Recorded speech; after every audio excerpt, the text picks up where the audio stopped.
I watched Code 8.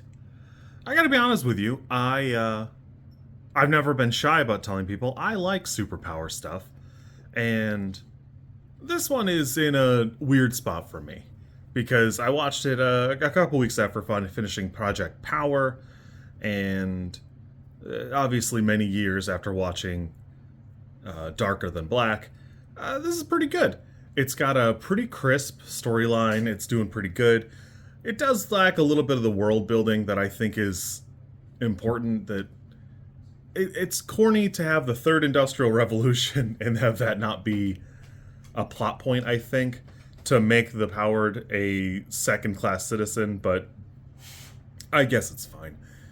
You get enough anecdotal evidence that it seems like most of the Powered people turn to crime or use it somehow to coerce others.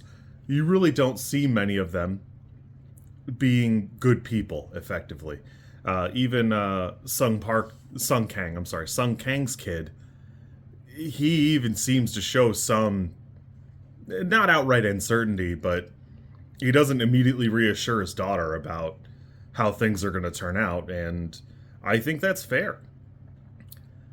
I will say, I think Robbie Amell and Stephen Amell together are a good match on screen for some things, and for this, it almost feels like we're going the wrong direction because Stephen Amell is too much of a character here, where his story seems to shunt out a little bit of Robbie's, and I don't know, it just needed a little bit more balance or more time, I guess, to kind of go through some more stuff.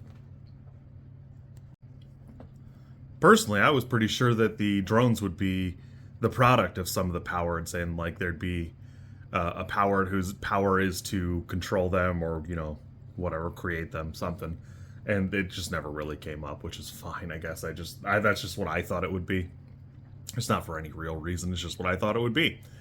Honestly, I think the movie looks pretty good. It got crowdfunded, if you're not aware. And, it didn't make back its budget, but you can see that they got their own. Jeff Chan was able to kind of do what he wanted with the movie and not really suffer from having too much oversight or whatever.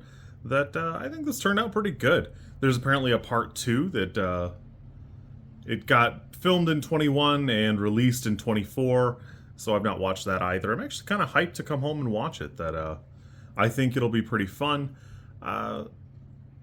We'll see.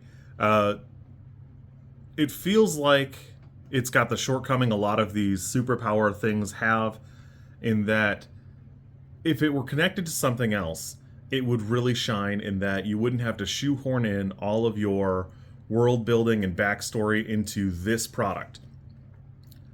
I liked Jupiter Ascending. It was a real shame for me when they canceled that, because while that wasn't the best thing in the world, I thought it was pretty cool. It had some good flavor. It seemed interesting. And I love Super Crooks. I love Super Crooks. It's a funny tie, because both of the main characters have electrical powers. But it kind of is what it is. It's hard because you can't have more, you can't have more Project Power without referencing it or being hung up by those same limitations. Code 8 has a pretty tenuous classification of what the powers do, but, they mentioned that Robbie Amell's character is a Class 5 electrical a couple of times, but we don't really talk about what that must mean, and there's no commentary on... They might not be sure what it means, in that it might just be something they say to kind of get a ballpark idea of what their power is, where maybe level 1 is using a light bulb and level 3 is being a taser, and level 5 is more than that. But what do you do for like the mind reading guy or the healer? There's got to be some metric you use to measure and classify them, but because he's the main character, it's a plot point that he's a Class 5, and of course he has to get pressured by the police. I had a fun time. I think this is an easy 6 for me. It needs a little bit more of something to be an 8, and for me it just doesn't quite have that. I had a good time. It's It's fun. It's fun. It's crisp. I like that it got crowdfunded and made its way out. Uh, I enjoyed it.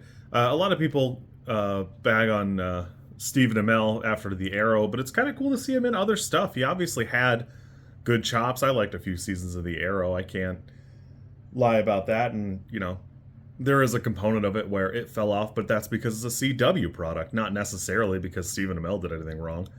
I want to say that Robbie Amell leaves like 3 of those shows for other projects, and I guess none of them panned out, but I think he does a pretty good job in this movie. I had a good time. It was super fun. Always good to see Sun Kang do something. And I realize now that he's gone back to Fast and the Furious, but he felt like he was around for a while. I had a good time. I'm excited to go watch the second one probably later today. You kids be good. I guess we're gonna go to work. If you like this content, I'm supposed to ask you to like, comment, and subscribe. I think like is here, and comment is probably down there, and subscribe over there somewhere too. I think. I don't know how many times this snippet is gonna make it into a video. Everybody says you should do it this way, and I always thought it was just an annoying thing other YouTubers did. And as you know, I am bad at editing, so if you like it, great, I'm happy for you. If you don't like it, I'm sorry.